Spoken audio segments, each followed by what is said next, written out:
Neat paper leak అయిన వ్యవహారంలో నివ్వెరపోయే నిజాలు బయటికి వస్తున్నాయి. బీహార్లో జరిగిన ఈ లీక్ వ్యవహారంలో నిందితులు కన్ఫెషన్ స్టేట్మెంట్ ఇచ్చారు. అయితే పేపర్ లీక్ నిజమేనని పోలీసుల విచారణలో నిందితులు అంగీకరించారు. నీట్కు ఒకరోజు ముందు ప్రశ్నాపత్రంతో పాటు సమాధానాలు కీని సైతం అభ్యర్థులకు అందజేసి వాళ్లను పరీక్షకు సిద్ధం చేసినట్లు పోలీసుల ప్రాథమిక విచారణలో తేలింది. ఈ కేసులో బీహార్ పోలీసులు పలువురు నిందితుల్ని అరెస్ట్ చేశారు. వీరిలో నలుగురు నీట్ విద్యార్థులు అనురాగ్ యాదవ్, శివానంద్, అభిషేక్, ఆయుష్ రాజ్ లీకేజ్ ముఠా సభ్యులు నితీష్, అమీష్, ఆనంద్తో పాటు ప్రభుత్వ జూనియర్ ఇంజనీరింగ్ సికిందర్ యాదవేందు కూడా ఉన్నారు. ఈ యాదవేందు మేనల్లుడే అనురాగ్. ఒక్కో ప్రశ్నాపత్రానికి 32 లక్షలకు అమ్మినట్టు పోలీసుల విచారణలో నిందితులు అంగీకరించారు. 32 లక్షలు తీసుకున్నాక ప్రశ్నాపత్రం కీ ఇవ్వడంతో పాటు పరీక్షను సిద్ధం కావడానికి కూడా ఆ విద్యార్థులకు నిందితులు సహకరించినట్టు పోలీసుల విచారణలో తేలింది. ఇక నీట్గా పేపర్ కొట్టుకు రావడానికి కాకుండా విద్యార్థులకు పాట్నాలోని ప్రభుత్వ అతిథి గృహంలో ఏర్పాట్లు కూడా చేశారు కేటుగాళ్లు. నీట్ పేపర్ లీక్ చేసినట్టు నిందితులు స్వయంగా అంగీకరించడంతో ఇది దేశవ్యాప్తంగా ఆందోళనకు మరింత రాజేసే ఛాన్స్ ఎక్కువగా ఉంది. దీంతో నీట్పై రాజకీయ రగడ ఇంకా మరింత ముదిరింది. ప్రధాని మోదీ తీరుతోనే దేశంలో పేపర్ లీక్లు పెరిగిపోయాయని కాంగ్రెస్ అగ్రనేత రాహుల్ గాంధీ తీవ్ర విమర్శలు చేస్తున్నారు. ఇప్పటికే ఉక్రెయిన్ గాజా యుద్ధాన్ని ఆపినట్టు చెప్తున్న మోదీ పేపర్ లీక్లను మాత్రం అడ్డుకోలేకపోతున్నారని సెటార్ వేశారు రాహుల్ గాంధీ. నీట్ పరీక్షలో లక్షలాది మంది విద్యార్థులకు తీరని అన్యాయం జరిగిందని చెప్పారు. వెంటనే నీట్ పరీక్షను రద్దు చేయాలని రాహుల్ గాంధీ డిమాండ్ చేశారు. ఈ వ్యవహారంపై పార్లమెంట్లో ప్రభుత్వాన్ని నిలదీస్తామని చెప్పారు. कहा जा रहा था कि नरेंद्र मोदी जी ने यूक्रेन की लड़ाई रोक दी थी, मतलब एक ऑर्डर देके जो रूस और यूक्रेन के बीच में लड़ाई चल रही थी उसको रोक दिया था, ब्रेक लगा दी थी. इजराइल और गाजा के बीच में जो लड़ाई चल रही थी उसको भी नरेंद्र मोदी जी ने रोक दिया था.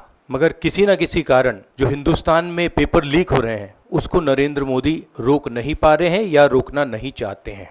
नुकसान स्टूडेंट्स का होता है, जो हिंदुस्तान के स्टूडेंट्स हैं. ఇక నీట్ పరీక్షను రద్దు చేయాలని ఢిల్లీలో విద్యార్థి సంఘాలు భారీ నిరసన చేపట్టాయి. కేంద్ర విద్యాశాఖ మంత్రి ధర్మేంద్ర ప్రధాన్ నివాసాన్ని ఎన్ఎస్యూఎల్తో పాటు లెఫ్ట్ విద్యార్థి సంఘాలు ముట్టడించాయి. పేపర్ లీక్లను అడ్డుకోవడంలో కేంద్రం ఘోరంగా విఫలమైందని ఆరోపిస్తూ విద్యార్థి సంఘాలు ఆందోళన నిర్వహించాయి.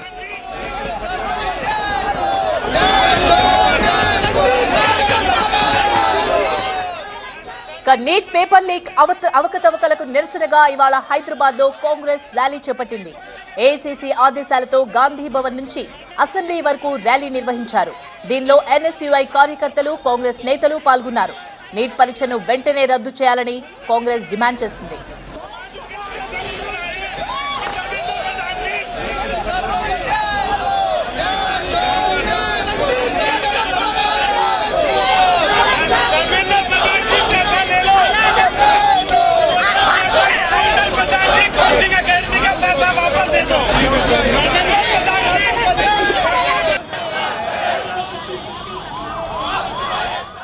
ఢిల్లీలో నిరసన వ్యక్తం చేస్తున్న విజువల్స్ ని మనం చూస్తున్నాం. నీట్ పేపర్ లీక్ అయిన వ్యవహారంలో నివ్వెరపోయే నిజాలు బయటకు వస్తున్నాయి.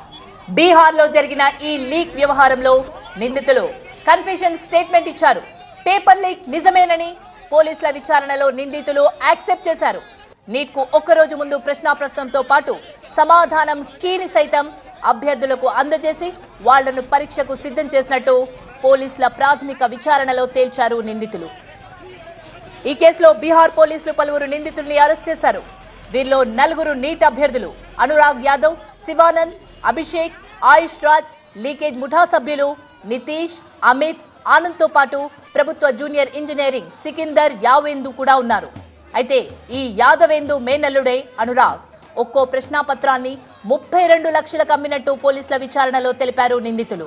అయితే 32 లక్షలు తీసుకున్నాక ప్రశ్నాపత్రం కీ ఇవ్వడంతో పాటు పరీక్షకు సిద్ధం కావడానికి కూడా విద్యార్థులకు నిందితులు సహకరించినట్టు పోలీసుల విచారణలో తేల్చారు.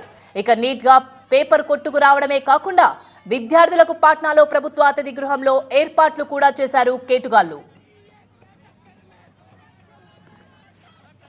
నీట్ పేపర్ లీక్ చేసినట్టు నిందితులు స్వయంగా అంగీకరించడంతో ఇది దేశవ్యాప్తంగా ఆందోళనకు మరింత ఆజ్యం పోసింది. దీంతో నీట్పై రాజకీయ రగడ మరింత ముదిరింది. ప్రధాని మోదీ తీరుతోనే దేశంలో పేపర్ లీక్లు పెరిగిపోయాయని కాంగ్రెస్ అగ్రనేత రాహుల్ గాంధీ తీవ్ర విమర్శలు చేశారు. ఉక్రెయిన్ గాజా యుద్ధాన్ని ఆపినట్టు చెప్తున్న మోదీ పేపర్ లీక్లను మాత్రం అడ్డుకోలేకపోయారని సెటైర్ వేశారు. నీట్ పరీక్షలో లక్షలాది మంది విద్యార్థులకు తీరని అన్యాయం జరిగిందన్నారు.